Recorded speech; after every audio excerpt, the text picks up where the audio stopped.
ရှမ်းပြည်မြောက်ပိုင်းအရေးသွင်းမြင့်လက်ဖက်6ဖြစ်ထုတ်လုပ်ထားသောမြန်မာလက်ဖက်ရည်စစ်စစ်အရသာ authentic မြန်မာတီတောက်ရင်ခံစားပါ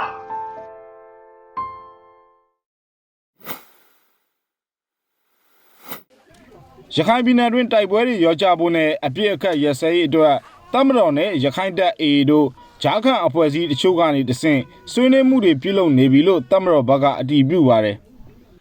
ဒီနေ့ကတော့ကျွန်တော်တို့ကဒါရဲ့ဆွေးနွေးတာမဟုတ်ဘူးသူဒီတဆင့်ကန်ဆိုလိုတော့ကျွန်တော်တို့ဒီဂျားမှာရှိတဲ့အဖွဲ့အစည်းပေါ့နော်ဒီလိုငင်းငိုင်းနဲ့ပတ်သက်ပြီးလှုပ်ဆောင်ပြီးလို့ရအဖွဲ့အစည်းရှိတယ်ပြီးရင်တော့ဒီကြေးရွာမှာရှိတဲ့ကြေးရွာဆိုတာတဲ့ဒီအဲ့ဒေတာမှာရှိတဲ့အဖွဲ့အစည်းတွေရှိတယ်အဲ့ဒေတာပြင်ပမှာရှိတဲ့ဒါကဆောင်မှုတွေအဖွဲ့အစည်းတွေရှိတယ်အဲ့ဒီအဖွဲ့အစည်းတွေနဲ့ကျွန်တော်တို့ဒါဟောပြပါတယ်ဒီနိုင်ဆွေးနွေးမှုတွေရှိပါတယ်ဒါပေမဲ့ဘယ်အဖွဲ့ကစိစက်ပေးနေတယ်လဲဆိုတာအပါအဝင်အသေးစိတ်ကိုတော့မသိရသေးပါဘူး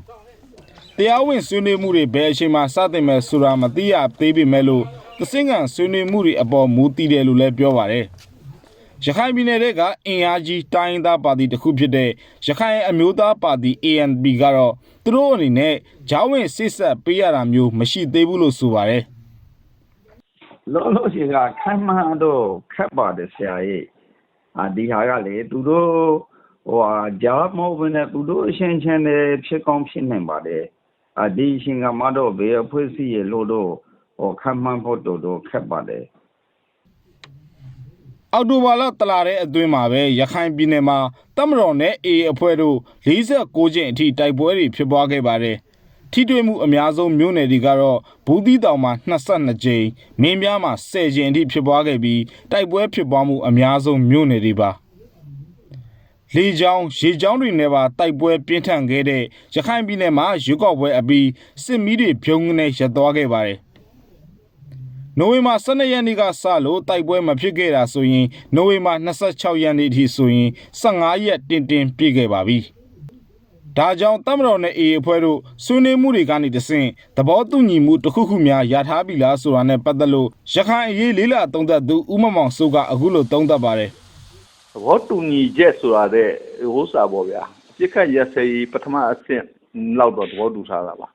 ကျွန်တော်မြင်ကတော့ဒီတဲ့ပို့ပြီးပြစ်ခတ်ရစရေးတည်ငြိမ်တော့ဆက်ပြီးသဘောတူညီချက်တွေဆက်ယူအောင်မှထင်ပါတယ်ဘယ်အဖွဲ့တွေဖြစ်နိုင်မလဲဆိုတာကတော့သူတို့ထုတ်ဖို့ပြောလို့ရတဲ့အချိန်မှာကျွန်တော်ထုတ်ဖို့ပြောပါလိမ့်မယ်နော်ကျွန်တော်အနေနဲ့ကတော့ဘေးကနေဝင်ပြောလို့မသိတော့ပါဘူးအပြည့်အခက်ရစရေးအတွက်တပ်မတော်နဲ့ဆွေးနွေးနေပေမဲ့လို့တကယ်တမ်းနှစ်ဖက်သဘောတူ bilateral ထိုးဖို့ဆိုရင်အစိုးရရဲ့ NRPC နဲ့ဆက်ပြီးတော့ဆွေးနွေးဖို့လုံးမယ်လို့လည်းသူကသုံးသပ်ပါတယ်ဒါအပြင်မှာ AA နဲ့ငြိမ်းချမ်းရေးဆွေးနွေးတဲ့အခါမှာအဓိကအသာအစီဖြစ်နေတဲ့ AA ကိုအကြမ်းဖက်အဖွဲ့အစည်းအဖြစ်သတ်မှတ်ချက်ကိုပယ်ဖျက်ပေးဖို့ထောက်ပြပြောဆိုချက်တွေကိုကြိုးဆိုကြောင်းလဲတပ်မတော်ဘက်ကပြောဆိုထားပါတယ်ဒါကြောင့်သစင်ကန်ဆွေးနွေးမှုတွေကနေတဆင့်အစိုးရတပ်မတော်နဲ့ AA အဖွဲ့တို့တရားဝင်သဘောတူပြစ်ခတ်ရစဲရေးထိုးတဲ့အဆင့်ထိရောက်လာမလားဆိုတာကတော့စောင့်ကြည့်ရအောင်မှလည်းဖြစ်ပါတယ်ကျွန်တော်စိုးသူအောင်ပါ